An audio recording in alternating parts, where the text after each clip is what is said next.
สบายดีพี่น้องสาวลาวเฮาเบิดทุกคนทั่วโลกพุ่นล่ะเด้อนี่เด้ออันนี้นะขน้อยนางทองพุทธคำพาต่างหน้าพี่น้องเฮาเบิดทุกคนที่ว่ามาร่วมบุญสามัคคีอยู่วัดบาดตาขาแดงนี้ทั้งคันเว้าส่วนตัวแล้วแม่นี่มานี่14ครั้งแล้วตั้งแต่ปี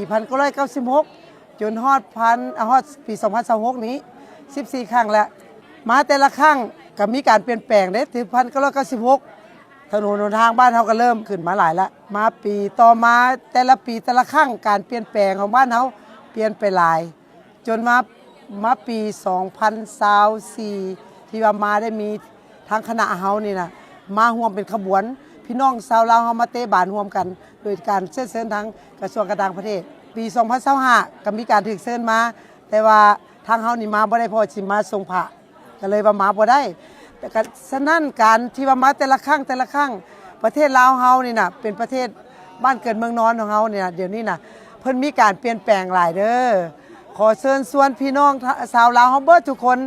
ให้มาไปเยี่ยมยามและมาเบิ่งว่าความก้าวหน้าความเจริญของลูกหลานเฮาอยู่เมืองประเทศลาวเฮานี่น่ะมันเป็นจังไดให้มา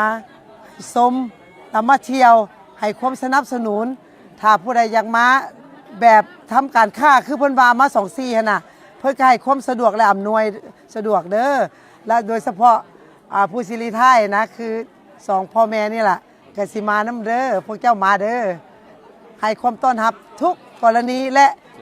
พี่น้องเสื้อซ่าลาวทุกคนและการมานี่ค่อยมาแต่ละครั้ง14ครั้งปลอดภัยและมีการป้องกันทุกอย่างโดยเฉพาะถ้าเฮามาในพัวพันเกี่ยวกับกระทรวงการต่างประเทศเพิ่นเด้อนี่เฮาสิได้ความสะดวกสบายหลาย